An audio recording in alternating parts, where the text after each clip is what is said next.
Bobby Buck Show, where we interview the up-and-coming artists, entrepreneurs, and movers and shakers.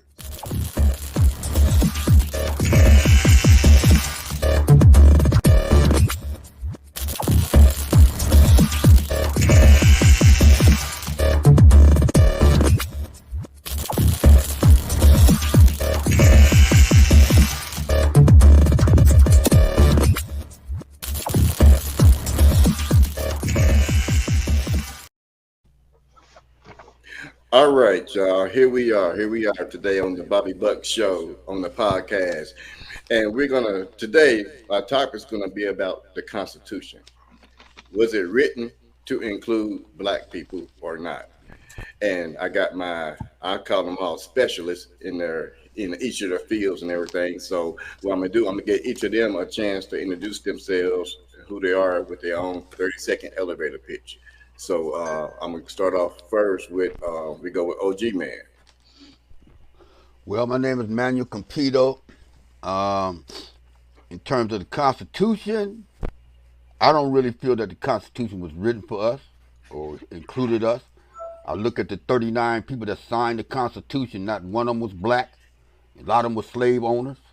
So, of course, I don't figure the Constitution was written for us at all. I know about the Articles of Confederation, which was written prior to the U.S. Constitution.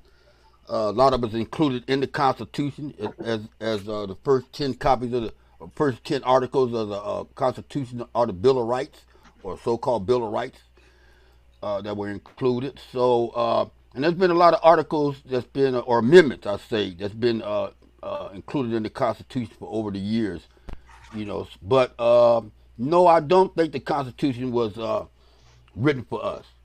And I believe that Black people, over the time, I could look back all the way through slavery. We had Black soldiers.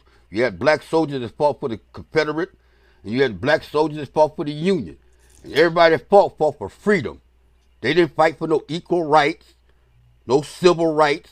They fought for their own freedom that was promised to them. So no, I do not think the Constitution was written for us, nor do I really think it includes us today. I still think that we're colonial subjects. We're second-class citizens in this country. But a lot of times we figure if we fight for the white man, he will include us. But it ain't been that way. We know soldiers that came back home from the war had to ride on the back of the bus. So no, it's not included us. That's my feeling. All right. Well, I know you was ready to get into it, but I was mainly going to get an introduction going with everybody. That's my introduction. That's my introduction. Yeah. Quit playing with it. Let's quit playing with it.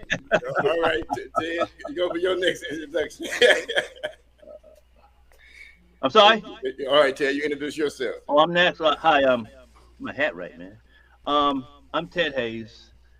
Some of you know who I am. I'm an activist, civil rights, homelessness activist. This is my 39th year since I went to Skid Row on purpose and stepped on the sidewalks for 8 years, purposefully on Skid Row sidewalks, and learned quite a bit about the future. And I prepared from those 8 years in sidewalk and then in Dome Village, I prepared for the future, which I am thankful to you, Bobby Buck, for maintaining this platform, because I'm glad to be here because I want people to know that there is a great future for us as a people, but we just got to look for it. But I agree with Brother G-Man that the Constitution was not written for us, nor for children, nor for women, and nor for a whole bunch of other folks that are now in this country. But what we do have in the Constitution is we have some. Well, let me cut it to the quick. What I've learned from my ancestors and other peoples, when you're in captivity in the captor's land, like it or not, it's your responsibility to study that captor, study his ways, and outsmart him. And we'll talk about that. All right. Next up is Mr. Brandon Ivy. Thank you, Brother Buck, and it's an honor to be here with you guys. I've heard of Ted Hayes. I've heard of what he's done in the past, so it's an honor to be here with you guys. But my name is Brandon Ivy. I am a Morehouse graduate, class of '98. I'm the founder and CEO of Ivy League Crypto Academy. I teach crypto education for a living, and especially for people of color to learn about the new financial system and economic system that we must know about so that we can participate in that. I believe that Bitcoin is freedom, that there's no barrier of entry, no matter what the color of your skin is, just your ability to learn. And unfortunately, I believe that people who look like us don't even know about it or how it exists. So I make it a point to try to teach and make aware of this new financial system. I also do not believe that the United States Constitution was written for, on behalf, or in the service of people of color. It only was written in the service of one entity, and that is the white European male. But we have had amendments to the Constitution that have tried to address these issues that we are still fighting for today. We can get into that later on. All right, Melvin Ishmael Johnson. Melvin Ishmael Johnson, Drama Stage Qumran, Bimel Press. Working with writing a lot of books now in African American history. When I view the Constitution as an economic document. To understand the Constitution is to understand it as an economic document in relationship to the fact that they talk about the descendants they talk about the slaves and all that kind of stuff, but they disguise it with a lot of disguised language, etc., like that. But the Constitution is mainly about, the center point of the Constitution was about property, about chattel slavery, etc., like that. And we can get into that later on when we talk about that. All right, and Ray. Greetings, everyone. I'm honored to be here with you, gentlemen, and I'd like to share my thought with you. My name is Raymond Lewis. I am a white Autochthon, descendant of Choctaw Indians. And no, the Constitution wasn't made for dark-colored carbon people. And I stand on who gave them that idea to write this Constitution, and where did they get a lot of this information from? All right. Okay. Well, here we go. Well, I'm gonna do my best. Can I just say something real quick? I forgot. Okay. I just want to acknowledge all you OGs on this platform today. It's important that we gray-haired dudes let it show and let our young men know that it's good to live. They're so afraid to live in, to grow up to be just nothing. They look at their fathers and mothers, so they think, my body is new and young. I may as well use and party now, eat, drink, and be merry, because tomorrow I'm gonna look like my daddy. And so we got a movement going on out here in Venice Beach where we call it Great Power. No matter what color, race you are, show your age. Be proud that God has allowed you to live this long. So that's all I want to say. Shalom and peace. I'm getting there. Take your time, Lord G. Take your time. You'll get there when you get there. All right. Just enjoy the walk. Okay. I got it. Walk.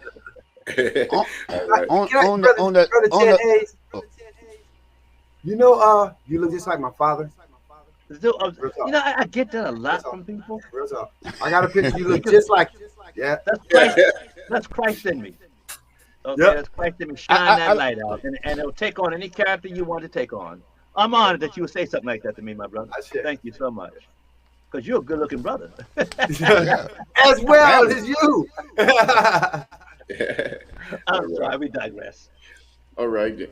So I'm here. I'm Bobby Buck. I'm gonna come up with my first question to get some things started, and then, like I said, we can go into some other areas that y'all already are ready to conversate about. But what was your first encounter with the idea that the Constitution might not fully include Black people? Can I go with that? Go ahead. Can I take that first? Being that I'm amongst these giants, I'm a giant too. I think I'm the littlest of the great giants here. Well, yeah. Okay, the first time I really had to take a critical look at the Constitution is when I took a class with Professor Ely at LACC. Powerful brother, love to him. I failed that class because I was on another thing when I went there. But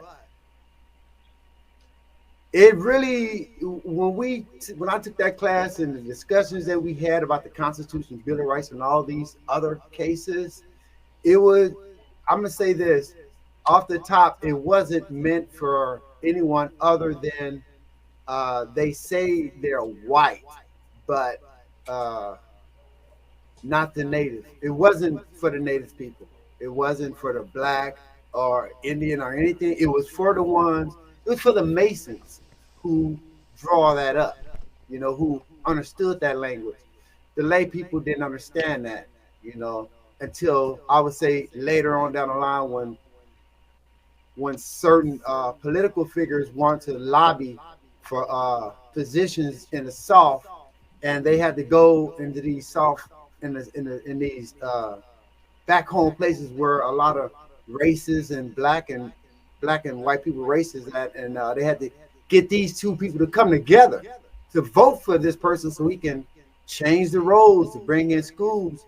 But that mentality of the people there didn't want to come together with the so-called blacks or the native people to bring this person in office to change the way they're living. So they stayed like that. Hence, other part of the country started developing, and then the South was still back. That's just one idea that when we ever discussed it, I came about the Constitution, and it wasn't really for us. It's a lot more involved in that too. Okay. All right. Who's Well, next? you said something a minute ago. Go back to what you just said. Something about they didn't know it. It wasn't for the lay person. Is that what you said? Yeah. Whoever wrote the Constitution, them white racists, all those cats, Europeans to be identified, and the Masons. You said that they knew that the average layperson could not understand it. Right. Because most people did not know how to read. They were not literate, were they? That's all I want to know. Thank you. Okay. All right. On Anybody that else? same note, like what Ted was just saying, we look at the signers of the Constitution: George Washington, John Landon, Nicholas Gilman, Nathaniel Gorman, Rush King, William Sampson. I mean, come on, man. All these was white guys. They were property owners. Okay, they were property owners. And the other thing about it, they were criminals. They rebelled against Britain, against England. They were criminals. If they hadn't won the Revolutionary War, they'd have been executed. So we need to realize that they were criminals. And I say that not to be disparaging, but the fact that anytime we try to make a move in this country, we trying to label it as criminals. Even look at the Black Lives Matter movement, or the Black Panther Party, or the Civil Rights movement. Anytime we try to make any kind of moves, we're labeled as criminals. So the whole government, even the Constitution, that electoral system, come on, all the type of things that they've done put us at a disadvantage anyway with the Constitution. And now you see with the Constitution, you see the Supreme Court doing what they want to do. So when you talk about the Constitution, the division of all these different branches of government, they doing what they want to do. Okay. You got something to share on that? Okay, go ahead. Yeah, I would say that the first time I was aware, I was born in Compton, California, but my parents moved out to the Valley.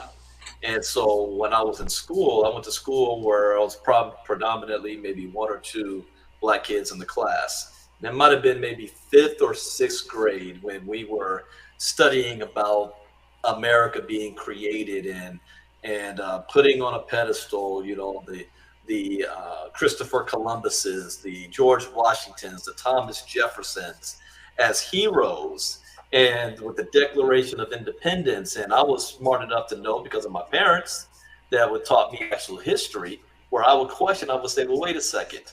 The Declaration of Independence, where so-called all men are created equal,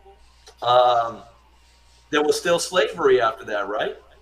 And the teacher would say yes. I said, so how is it that you can write a constitution claiming that all men are created equal when people who look like me were not being created equal or treated equally at the time? Maybe 10 years old, 9 years old at the time, and I was labeled a troublemaker for asking the question and showing the hypocrisy of the document, and that it did not reflect all of us as they wanted us to be seen. And then the only response I remember at that time that they come back with, well, there's been amendments to the Constitution. I said, well, there shouldn't have needed to be amendments if what they were saying to begin with is true. So what you're telling me is, at that time, it all came down to property, that people who look like me, even women, were not considered men, or the have the right to delegate law or engage in any form of political representation. Because that was the whole thing. We don't want representation, taxation without representation. And so that was my first, before I got to constitutional law in high school and college, first time I was exposed to the Constitution and not representing us. All right. Yeah, you want to chime in?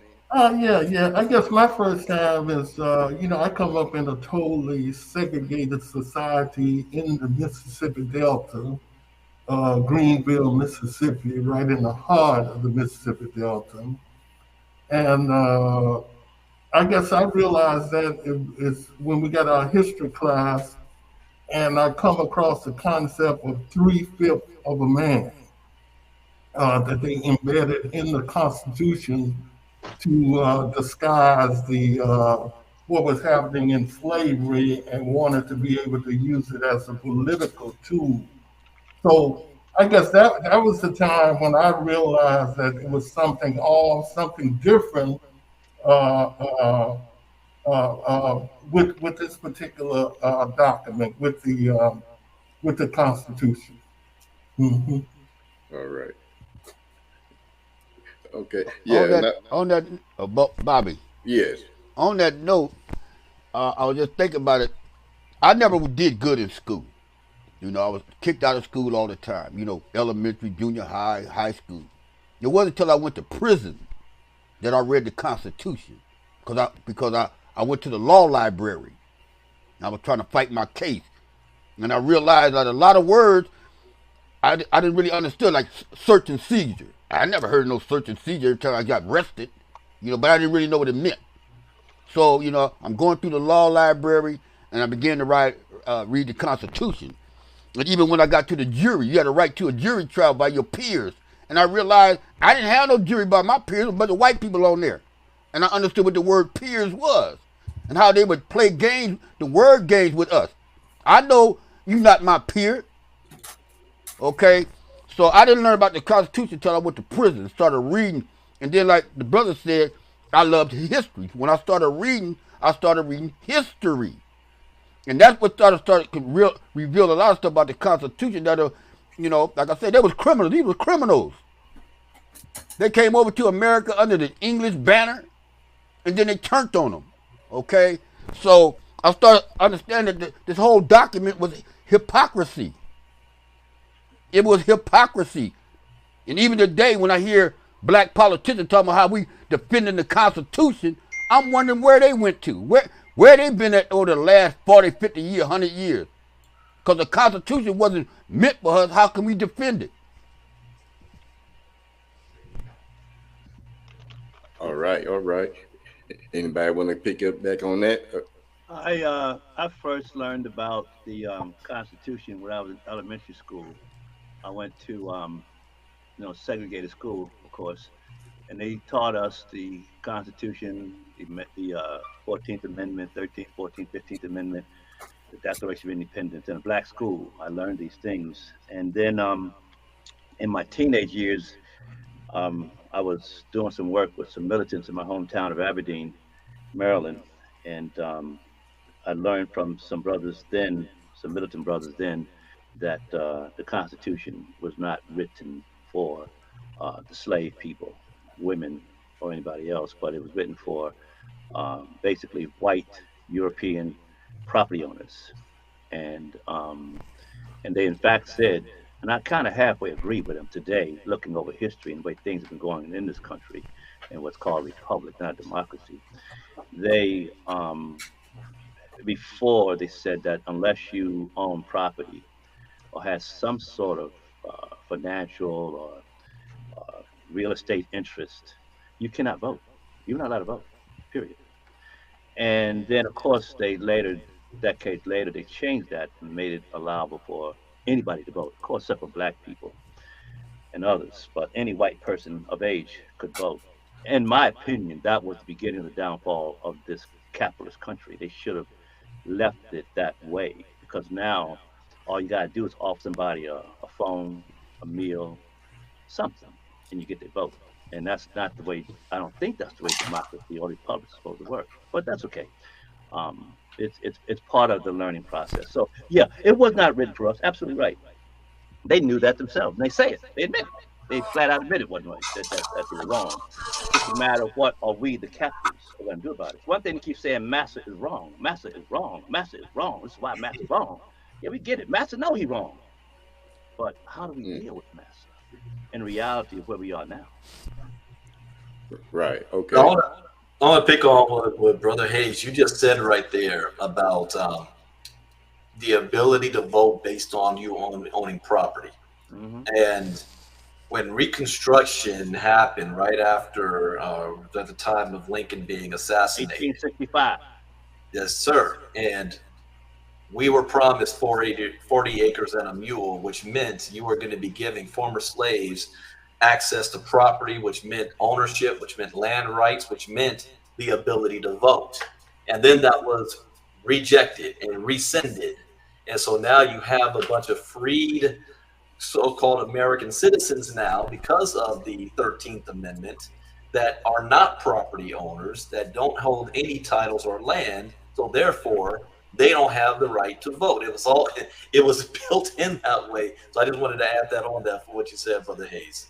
Yeah, and that's true. And maybe, Bobby, in the future we could discuss this whole voting process on another podcast in the future to kind of clarify some things. But the most important thing to me, it goes back to what brother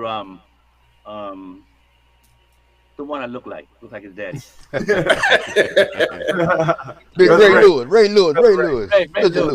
Yeah, Ray. Back to what he said. That is for us, Choctaw slave descendants and Jim Crow survivors. For us, that is the key element in where we are. We are laymen, laypersons. We are illiterate. Right now, according to school administrators, I've talked to several of them, and they say that from kindergarten to collegiate university, average out reading literacy. We as a people have about a fourth grade reading literacy, average of people. And some people, oh, that's horrible. I said, oh, that's wonderful. Why? Because there was a time it was against the law for us to read, especially if you got caught reading the Bible. That was a death sentence. So my movement, what we're doing over here, is we are working on plans to take the truth that we have learned and boil it down to a fourth grade level understanding. And we're going to use the computer and other technologies, and we're planning a movement that will sweep the nation around this thing you see in the back of me right now. That is work. You go like that, yeah. Right. That right there is a very key component in what we are doing, and you recognize what's in its background. But we'll talk about that more later. But I'm done. It's about ignorance. The issue is ignorance, man. That's the bottom line. Ignorance. People don't know. They don't know. On that topic right there. Yeah. On that point right there. I agree with Ted Hayes because I see it today. I go into different organizations, and people come to these organizations with no knowledge, but want to vote.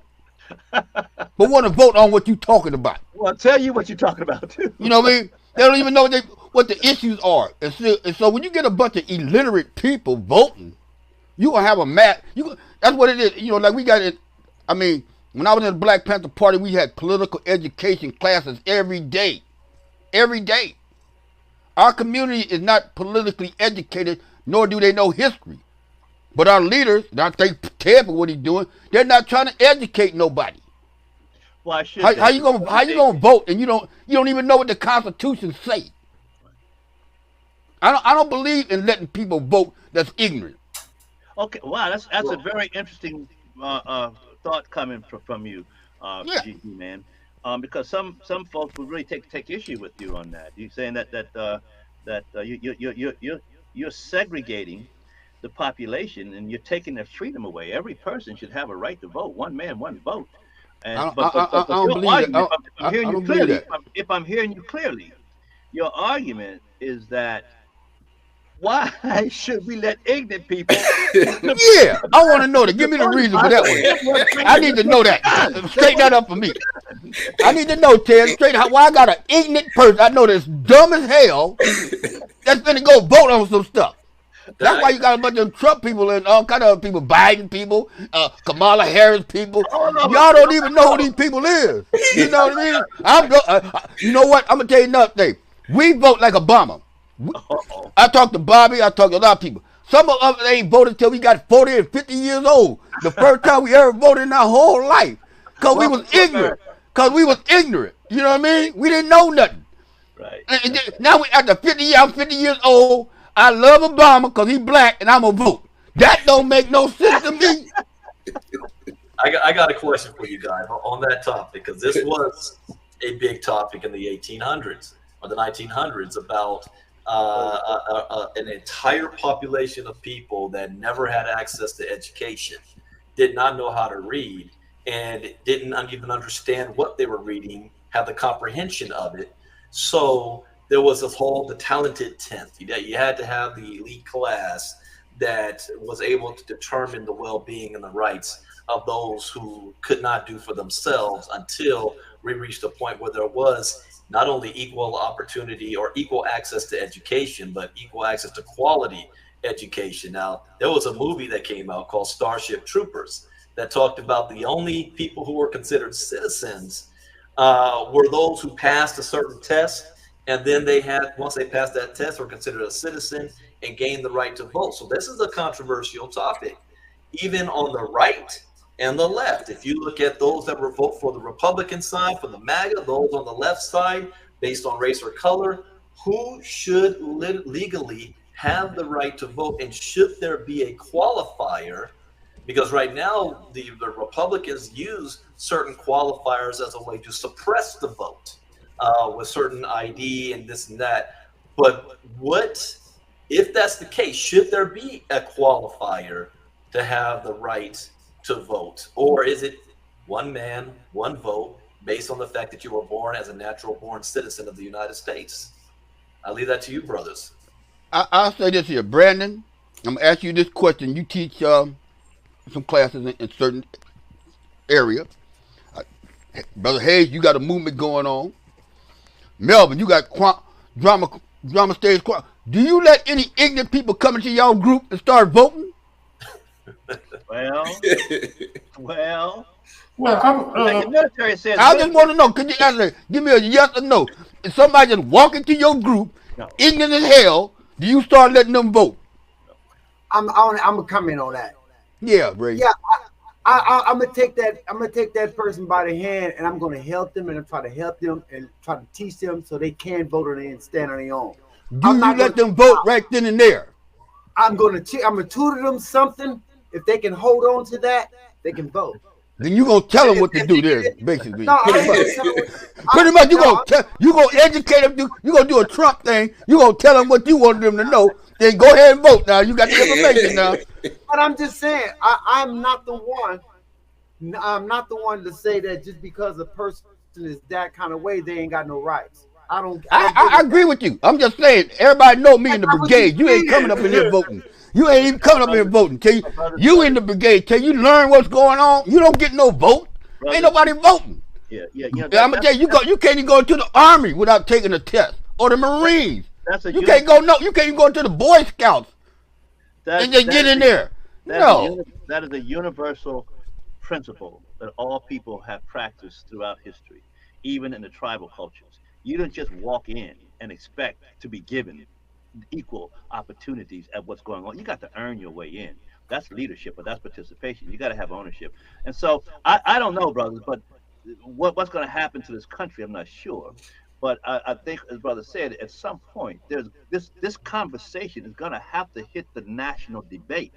Do we make an amendment to receive one man, one vote, everybody can vote no matter what, and put in something else like property ownership, or you got to demonstrate that you are somehow involved in society, being responsible, that this society means something to you, that you're going to protect it, or will there be some kind of compromise? But the conversation is going to have to happen if America is to survive. Here's Now, one. I like to say this. The reason I think the voting, if understood, is so important from a historical point of view. You have to understand what happened after Reconstruction. When the 13th, 14th, 15th Amendment came into play, and the descendants of the chattel slaves of America, it opened up for a minute. But what happened is the violent forces that came into play that made it dangerous to even consider voting. Because what you got to remember, after Reconstruction, 90% of the descendants of the chattel slaves of America was in that Mississippi, Alabama, Georgia, Louisiana, southern area. That's where we were. And we had the numbers. And the Europeans, the whites, they were a minority, and they had to keep the descendants of the chattel slaves of America and their supporters from utilizing the vote. Now, that's one thing that happened.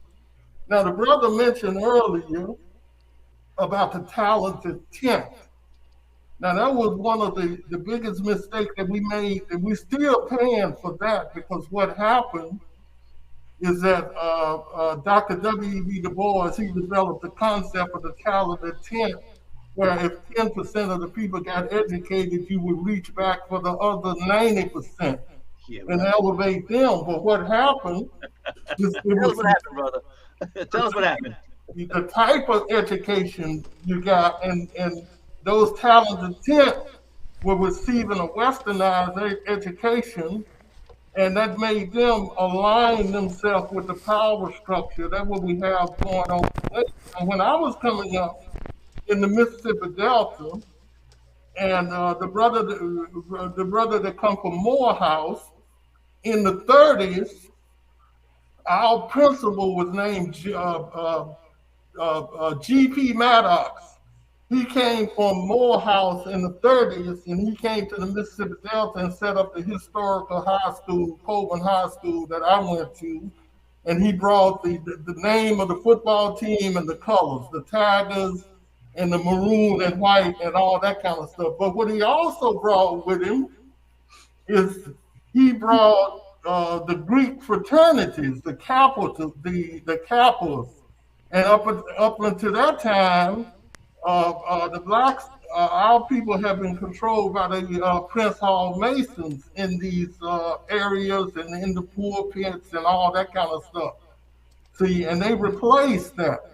This is where we got to come to grips with right now when we look at the group that call themselves the Divine Nine, these fraternities and sororities, and we forget that the brother wrote the book Soul and Legacy, and he pointed out in the book how damaging these fraternities are to the black community. And we seem like we didn't forgot about that. That was in 1954 when he wrote this book. But when you look at all of our leadership, especially in the southern states, but in the cities too, they are connected to these Greek fraternities. And we're going to have to come to grips with what the brother said in that book. And then one more other thing. Just before the South fell, when the Union conquered Richmond, Virginia, and Abraham Lincoln he came down to Richmond, and all the black people ran out, they worshiping him like he was God and all like that. And people forget what Abraham Lincoln said then. You never hear that. He said, I am not you thank God, don't thank me. And he said, now you are now as free as anybody else in this country. And if anybody get in front of your freedom, you take your weapons and your bayonets and you teach them that you are just as free as they are. And see, when we talk about Lincoln, we talk about everything about that. He didn't say Look what nothing he said right there. You're right. and all of that. He told you you've been fighting in the Civil War, the blues and all that kind of stuff like that. Anybody get in your way, take your weapons and teach them that you are free. See, My brother, to add on to what you just said right there, a lot of people don't read. A lot of people, as the other brother, Brandon said, they read, but they can't comprehend what they read. But right there, the first law that really addressed the chattel slaves, the Emancipation Proclamation, the first law, right in that law, he tells you, black people, former slaves, you take your weapon and you defend yourself. People don't talk about that. Yeah, that's true. He But may when have the been Black Panther. when the Black Panther Party picked up their guns, what did they do? See, They they fought say the one Black thing, movement. they would say one thing, but then they do another thing. See, we like you say about reading. See, we don't read because we read. We would know that the American government broke 500 treaties with the Indians. 500 treaties. Why do you think they would do a treaty with us and keep it? What makes you think they would create an amendment or anything and keep it? That's what I'm talking about, being ignorant. We come out of Abraham Lincoln. We got the right to vote. The Ku Klux Klan take back over the South through violence. We didn't pick up the gun. What happened to the Buffalo Soldiers or the 54th Regiment? They send them out west to be the Buffalo Soldiers and fight the Indians. Okay? We pick up the gun against everybody but the person who is our enemy. Because he has a way of tricking our brains, man. He trick our brains with all kind of stuff. Why you think rap is such a big thing today? Everybody want to be a rapper. We don't want to be no scientist, no engineer. We don't want to create no cities. We built little black Wall Street. What did they do? Burnt it down. Did we fight back? So no, there's a lot of hypocrisy in this Constitution. And I say we need to write our own Constitution. Like Ray said, why did they write? Who gave them the right to write a Constitution, include us in there? Because most people don't know that America is just a corporation. It's only a corporation. It's not God. But black folks think it's God. Can I segue in there, OG? You okay? Eric, brothers, y'all saying Brother Johnson, everything y'all saying is like right on point, you know. And I'm thinking we should take this different perspective of looking at it, like Ted Hayes, you were saying that got to get some kind of recognition, right? I see in 2010 there was a lot of stuff going on. They like pulled a cover back about all the treaties and stuff that America and the Masons was entrenched, and America was bankrupt, and some guy came in and did some kind of flag thing. He made the flag in order to, I don't know what happened, but in 2010, America was bankrupt, right? And to keep it going, some citizen came and did something with the flag to make it keep going. But anyway, it was exposed that the United States of America was corrupt, and the UN came in, right? This when they started talking about how to bring in true justice for the American society, because it's not happening within the United States. We need international recognition. That's where I think we'll get some kind of some muscle to hold people accountable for their wrongdoings. So like America, it took all the Indian stuff, which is us, because you got to understand, all people with our color, if Indians was already here, they looked at like us, because that's what America means. copper colored people, and everybody, all you gentlemen are copper colored. We are the original people here. So when these other people did come here, they wasn't like I don't think that they were completely pale. They looked at somewhat like us because they knew there was some kind of something went down that took this land right up under our nose and our history. The Pope sent out a edict saying, apologizing for what's been done to our people, but and all this is in the UN. Then the UN come up with this other thing about the international decade of African descent, right? It's three categories: justice, recognition, and development. Nobody's not talking about these things. It's a lot. Like you were saying, people don't read. It's not that I don't think people don't read. Is that I don't think they're exposed to the right stuff to read. Man. What we're doing in our movement, recognizing that. What we're doing in our movement, recognizing those very points, is we're creating in people, especially young people, a desire to read. They have to want to read. If you don't want to read, you're not gonna read. That's how I learned to read. I learned to really read in the 7th grade. I started reading comic books. Batman, not Batman, but I can stand Batman. But Spider-Man, the Hulk, the Fantastic Four. I wanted to know what them cats were saying because it looked interesting. So I began to read very simply. And by, let's see, February that year, I was a proficient reader in the 7th grade. And then I want to read more. And I read. And see, when I graduated from high school, I didn't go to college. I went to the library. I went to, hold on, please.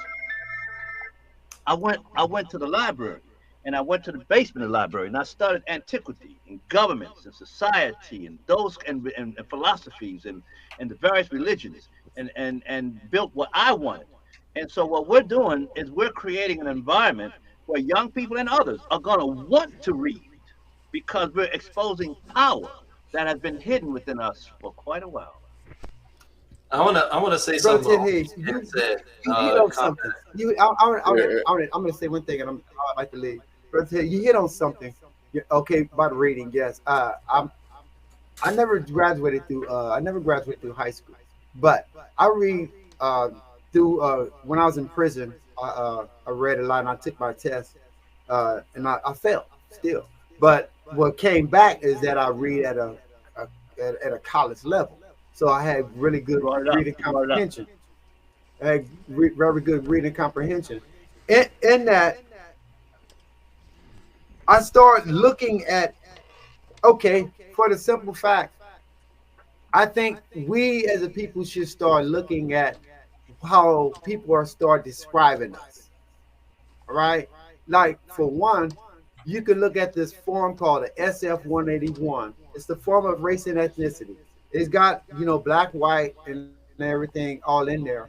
And if you look at all 5 of them, if you look at 4 of them, they're pretty precise and it explains who they are. But then when you get to black and African American, it's so disrespectful. I'm like, any wealthy to do or educated person would say something about this, but they're not. And when I bring it up, people don't really want to say nothing about it. If you look at it, it says, I'm gonna just read it. I memorize it. It says, black African American, a person having origin of any racial groups of Africa. That don't make no sense. But all the other ones is being defined. I don't know if you got that form. I can send Bobby. I can send you a copy of it. And maybe it probably is off topic, but it's all about semantics. It's about syntax. It's about wordings. If we don't, and English language has got us under a spell. If we don't look at the syntax and the narrative, what these words mean and what they're talking about, and don't stand up and get a good definition of it that we all can agree upon, we're not going to go nowhere because we won't keep battling. And I kind of see kind of where we're going now, because we got different ideas, but we want to help each other. But it's kind of I don't know. It's something there. Okay, it's the words. English language is going to spell. Okay, I'll let Brandon pick it back on it. Well, I want to go right back to what OG Man was talking about when he's talked about America as a corporation. So I always say education is key. Education is everything. And when you look at it from the words of how this nation was founded, how it rebelled against the British Empire, the Declaration of Independence, all of that was transactional. It was based on the fact that these, as he said, these criminals believed that they were being taxed unfairly without representation, that it all came down at the end of the day to money. And when we look at the advancements that as African Americans we've had in this nation on fighting for our rights, it always came down to not necessarily color, but the dollar. How were they impacted economically? The bus boycotts in the 60s, civil rights movement, everything comes down to economics. When you released the slaves, what did this country do? They went back and said, we are going to give money back to the slave owners for their loss of property. We're going to give them tax benefits. We're going to give them tax breaks. We're not going to allow the former slaves that they had to own property to compete. We're going to have a system in place where they got to come back to that same land that they were slaves on as indentured servitudes. So now we've got decades more of poverty in our own nation, our own people, pushed down the road, and still no education happening for these people to even know the rights that they have. So there was no difference in slavery and indentured servitude. So if we want to have some change, we've got to tackle not only education, but we've got to tackle how can we have an economic movement in our people where the dollar at the end of the day overrides their racist thoughts, that the system that they've designed to be in their place is no longer, let me just a sidebar on this.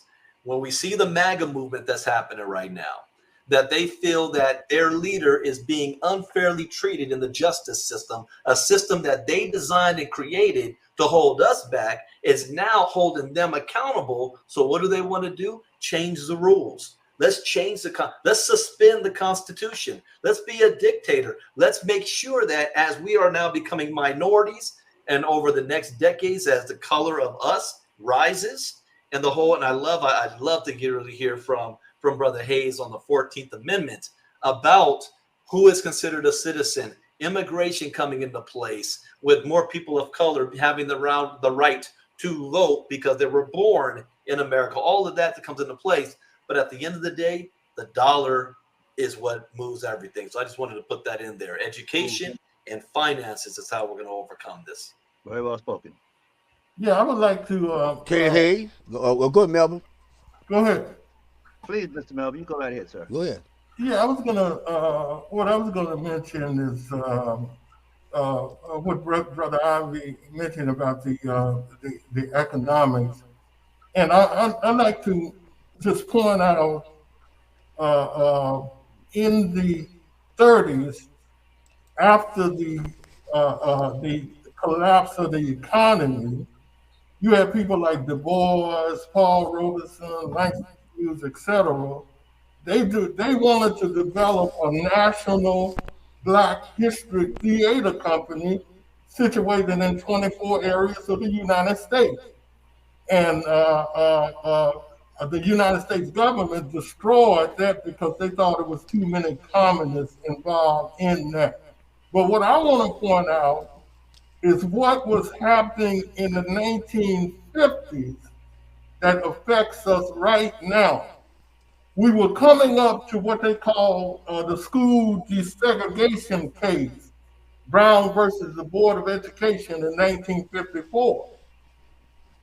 And the white power structure in the South, which really controlled the whole political apparatus in the whole United States, they come up with two organizations that a lot of people don't know about. One was called the White Citizens Council. That was 1952, to take over, to rule, to manage the KKK. And then you had the Sovereignty Commission, which was like a spy organization that spied upon all of the leaderships and all that kind of stuff like that. And they had four major plans. They had a point. Number one, they needed to get to cut down on the black population in the South. So they drove a lot of the blacks to the cities and stuff like that, the cities where we at now, to dilute their power. Also, they wanted to set up segregated schools, private schools, because there's no way in the world, even to this day, they didn't want to go with school desegregation and all that kind of stuff. And you still got these private schools that's still segregated down south. And then they were going to boycott any black, wealthy black, white, or any like that that supported the school desegregation, et cetera, like that. So it's important to understand these important points that happened in the 50s. But I also want to go back to the point that I mentioned earlier. Don't underestimate the problem that we in now have a lot to do with the shift from Scottish Rite Masons controlling the black community being overtaken by the Greek fraternities that we have. When you look at right now, all of your mayors, your black mayors, these small cities, the big cities where we at right now, you're gonna have somebody from these Greek fraternities that's the mayor, et cetera, like that. LA, New York, Chicago, you go over there. So you gotta come back to what the brother said in the book, Stolen Legacy. If the major problem that we got right now is that we have allowed these Greek fraternities, et cetera, like that, to take over our community, and they don't have their vested interest is caught up with the latter part of the captain's power structure. That's what we're dealing with right now. I just want to mention that. Bobby, how much time we have left? Okay. I was getting ready to say we're going to be winding down, so we can do like a little closing argument, so we can pick this up again, and also we can work on some other topics and stuff too down the road. Can you hear me, Bobby? I know you can't see me. Can you hear me? Yeah, I can hear you. Can y'all hear? Can y'all hear OG man? Can you hear me? All right. I just want to respond to what Ray said about the UN. I can't think of the lady name that's over the UN, man. She got a black woman in the UN that's head of the UN for the United States. She voted against everything in Palestine, all that stuff. We've been in the UN for decades. So it's not like black people ain't been in the UN. Our case should be in the UN. We shouldn't even be going to the U.S. government. We should be in the UN. That's for our human rights. All that civil rights stuff, I don't even want no civil rights. I want my human rights. That's what I want. You know what I mean? They tell you you're a citizen because that's what they can tell you. You're a little kid. You don't know that. You grow up, you go to school, or you're a citizen. You're not. Yeah, okay. You're not understanding. Then like what you said, Melvin, about the theater. Because the Greek college and all that kind of sorority, because we like to imitate them. Everything we've been doing for hundreds and hundreds of years is imitating our European conquerors. That's what we be doing. So we never wrote no real African. I mean, I looked at things like Spike Lee and all. Why we don't even make no pictures of Africa? Why don't we don't even make no movies of Africa? We got all these black directors and. I thought that was a movie. Black that Panther. Was one, but that really wasn't Africa. That really wasn't Africa. That was just, Black Panther was a good movie. You know what I mean? But it wasn't Africa. Oh, okay. You know what I mean? And like some of my Muslim brothers, that was a great movie. We ought to try to be like what do they call it? What's the name of the city? Wait. Didn't they just make another movie recently about a black queen in Africa? Yeah. I don't know about the black queen, but I'm even like in Africa, right? A warrior woman. The warrior queen. I seen it. I seen the warrior queen. I don't know if that was true, but it was a warrior queen. Excuse me. I don't go to movies, but I'm just pointing out that there are some movies out there. It's not completely whitewashed. I don't think, is it, my brothers? Well, when you got like 2% of 100%, I think it's whitewash. You know what I mean? You know what I mean? You get 2%, 2%, and I'm gonna tell you another thing. It's like a Superfly. Like black people, they only like killing white people in movies. See, we make a movie killing a gang of white people, we be happy. You come out the movie, but when it comes to reality, we ain't gonna do nothing. The police pull up, we get quiet as hell. You know, and so, and then we try to imitate everything, while the Europeans are trying to imitate us. Look at rap went all over the world. Our way of dressing go all over the world. But then we'll turn around and look at W.D. Du Bois. I mean, what's his name? I can't think of his name right now. The one that taught himself how to read in slavery, Frederick Douglass. Frederick Douglass. So by reading, he was a slave and learned how to read. So I don't have no excuse for people. Like you said, you went to the library. When I spent a lot of time in the law library, but even now I go to the library. You know what I mean? People don't want to learn how to read because a lot of people. That's where, gentlemen, we're almost out of time, Bobby. Yeah. And I think that if this is a good panel, I think we should come back and because we I never believe really so too. talked Yeah. the Constitution that much. We spent a lot of time talking about what's wrong. I want to talk about what we're going to do. The reality. What that can be part two. Part two. Yeah, it can be part two. Yeah. What are we going to do? That's part two. And I want to share with y'all what I'm doing. Okay. I'll share what I'm doing. Hey, Just all share. That sounds like a plan. I think we came together, got this going. So, and also, hey, y'all seeing this? This is real, raw, and uncut. We're gonna have to come up with a segment. So all of us together come up with a segment for this. We can all just come back and do it again. Do we get I would like to come back. closing comments? I would like to come back, brothers. Do we get closing comments? Yeah, we get some closing comments. So go ahead. You started off, Mel. No, I'm sorry. Okay, I just want to be quickly mention that on December the 17th, 1951, Paul Robeson and William Patterson took the United States before the UN and accused them of attempted genocide against the descendants of the chattel slaves of America. And for that, both of them paid a steep price for that. And that document documented 237 cases against the descendants of the chattel slaves of America, lynching, burning up soldiers in the uniform, and all that kind of stuff like that. So that's one thing to keep in mind. And then before I leave, you mentioned Frederick Douglass. Keep in mind that Frederick Douglass became a constitutional scholar. He broke away from William Lloyd Garrison because William Lloyd Garrison, he thought the Constitution was a satanic document.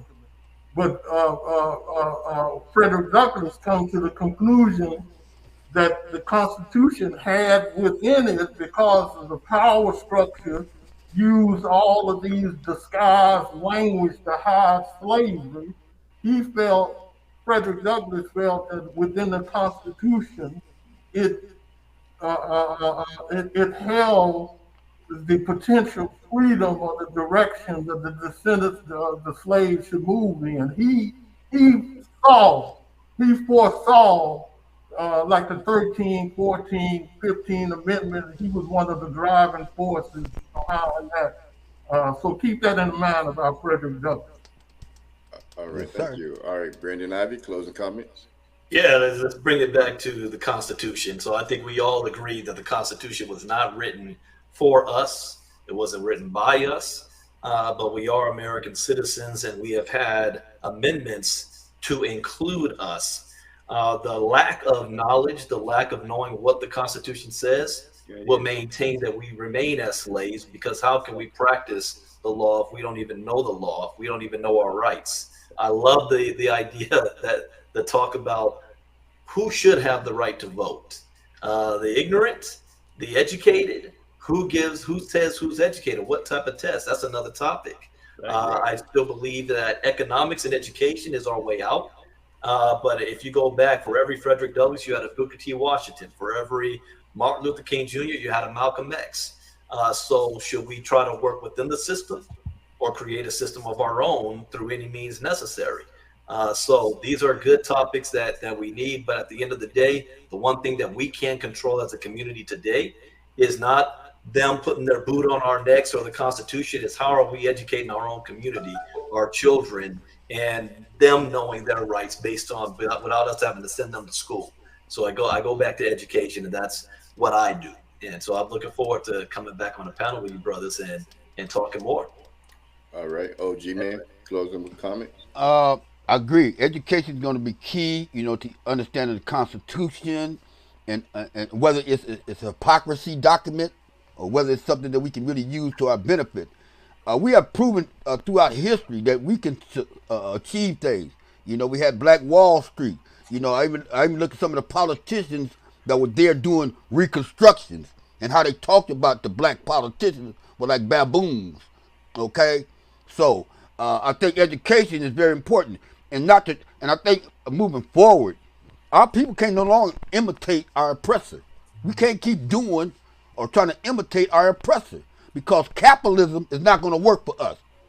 We need to learn how to share, and sharing ain't in the Constitution, and it's not in capitalism. That's why we can't get a lot of things done because the system do not want to share. Listen, we talk about reparations. Reparations turn into like a joke. Every year I see something come up, reparations. Okay, show you how prejudiced the system is. If you gave every black man, woman, and child in America $10 million, that still don't make up for reparations, but just give them $10 million, what do you think they're going to do with it? Boost the economy. But they're so prejudiced, so racist, they won't even do that. That's my comment. All right, Ray Lewis, final comment. Yeah, Constitution, no, not for us. I stand with my toxin standing process, and I write my own constitution outside of this corporation. All right, Ted. As long as we are captive in this man's land, you better learn what his book's about. You better learn his tactics. Because if you don't, all you're going to do is just keep complaining about how bad he is. He know he bad. And then if all you're going to do is talk about how bad he is, then he's going to take that and continue to do you bad. But the day that we begin to educate ourselves on who we are, on the power that has been bequeathed to us in the Constitution, in the Emancipation Proclamation, and the Triad Amendments of the 13th, 14th, and 15th, and the 1861-62 Confiscation Act, and the Anti-Ku Klux Klan Act of the 1870, 72, 73, etc., we are lost. And you got to think about this a little bit. Sometimes people like to hide things right in front of you so that you don't see it. And I'm weary of people say, don't read this, don't read that. Why? Because you're not in it.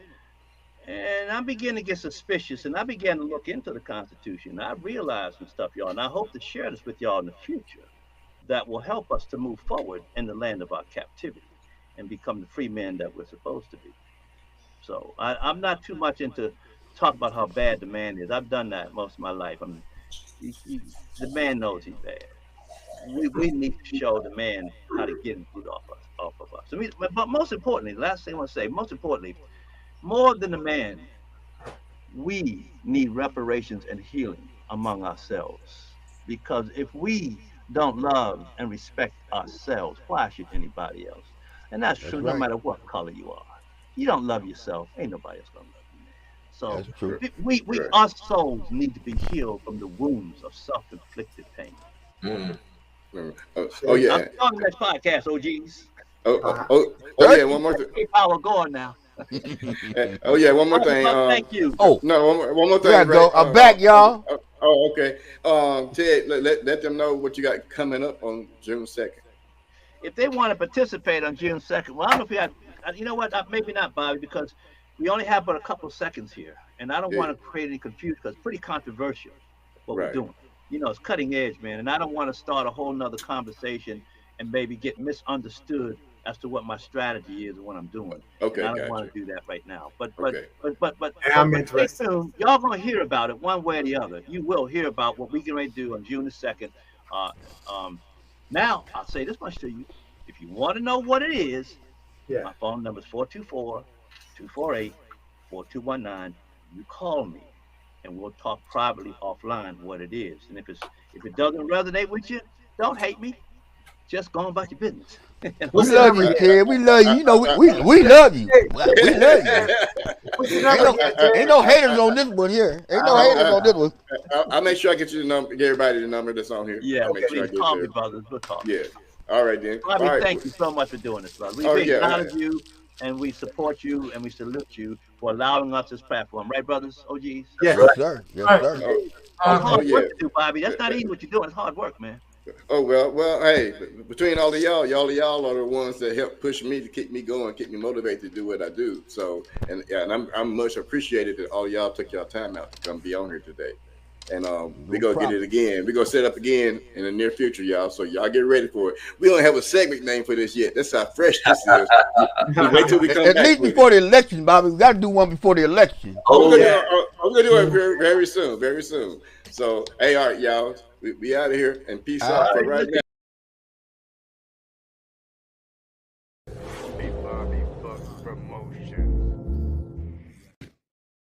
Thanks for attending the Bobby Buck Show.